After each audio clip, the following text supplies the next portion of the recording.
Goedemorgen, je komt ook naar de wielerzegening. Wat vind je van dit initiatief? Ja, mooi, leuk. Ben je vorig jaar ook geweest? Ja, en toen was het ook met het start van het EK, dat kwam eraan, dus dat was het nog iets mooier natuurlijk. En nu hopelijk ook. Dan dacht ik ga gewoon weer. Ja, zeker. Veel succes vandaag, hè? Want dat is je eerste rit zeker weer. Ja, het is weer toch de eerste rit van het seizoen, dus we hebben mooi weer mee, dus het zal mooi worden. Ilko, we zijn hier bij de Basiliek en het is de tweede keer dat de wielerzegening georganiseerd wordt. Vorig jaar was het de eerste keer. Hoe komen we erbij om het nog een keer te doen? Ja, eigenlijk na het succes van vorig jaar vonden we dit toch wel een heel mooie start van het wielerseizoen. En om ook even stil te staan bij de mooie en ook de minder mooie kanten van het wielrennen. En dat is toch mooi dat we dat dan hier in de Basiliek even mooi konden stilstaan. En deze keer was er ook de burgemeester bij. Jazeker, ook de burgemeester gaf eigenlijk een hele mooie speech richting alle wielrenners.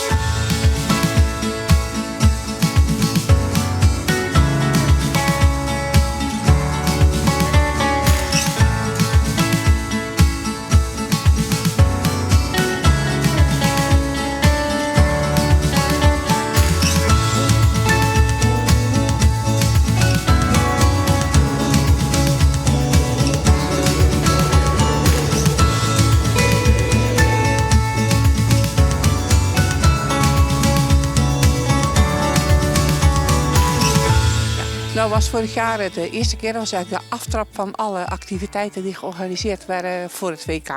Kunnen we misschien even naar jou terugblikken wat je allemaal gedaan hebt, want er was natuurlijk heel veel, hè? Kun je iets vertellen daarover? Ja, tuurlijk. Ja, dat is een hele lijst inderdaad. We zijn inderdaad vorig jaar ook in het eerste weekend van maart afgetrapt met de wielerzegening. Daarna hebben we heel veel clinics. Op 36 basisscholen en middelbare scholen hebben we wielerclinics gedaan. We hebben uiteindelijk nog veel meer gedaan, zoals een expositie geopend. We hebben een wieleravond gehad. We hebben ook nog met de bedrijven een fiets naar je werkdag georganiseerd. Zo zijn we ook aanwezig geweest bij Zorgzaam om Fit op leeftijd te organiseren. Ook bij Tragel zijn we aanwezig geweest om een Tragelride te organiseren. En eigenlijk hebben we dat het hele jaar door op allerlei locaties uitgevoerd. En tot slot natuurlijk de knaller, het WK zelf, hè? Tuurlijk, dat was de kers op de taart. Of dat was eigenlijk de apotheose waar we naartoe werkten. Dus we hebben een heel jaar lang mensen actief gemaakt van wat komt er nu naar Hulst. En ik denk dat we dat allemaal hebben gezien, dat er gewoon een prachtig evenement naar Hulst is gekomen.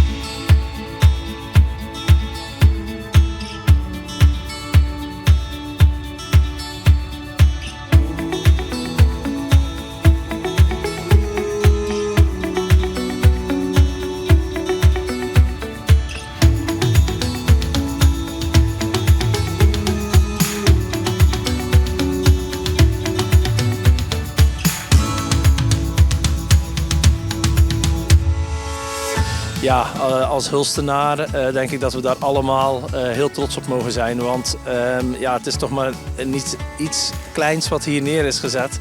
En ik denk dat als iedereen die nu spreekt, of je nu wel of niet met wielrennen hebt, iedereen vond het wel geweldig dat Hulst zo in de picture is gezet.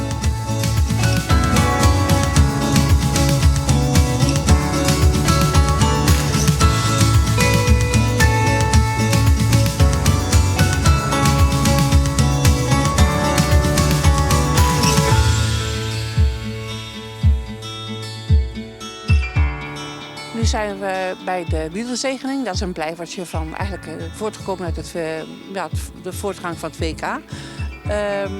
Zijn er nog blijvertjes? Ja, we gaan zeker kijken naar bepaalde evenementen, of we die kunnen adopteren binnen bepaalde verenigingen. Dus de wielerzegening hebben wij vanuit de Kermiskoers Hulst opgenomen. Maar we gaan zeker kijken, net als de wielerquiz was ook een groot succes, om te kijken, kunnen we nog meer van deze activiteiten terug laten komen.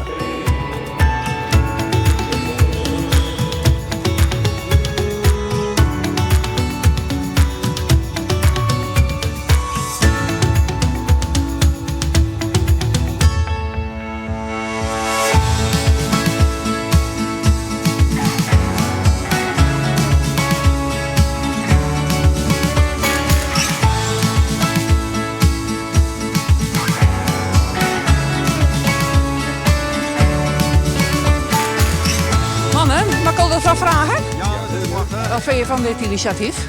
Geweldig mooi initiatief, hartstikke mooi, leuk, verbroedering.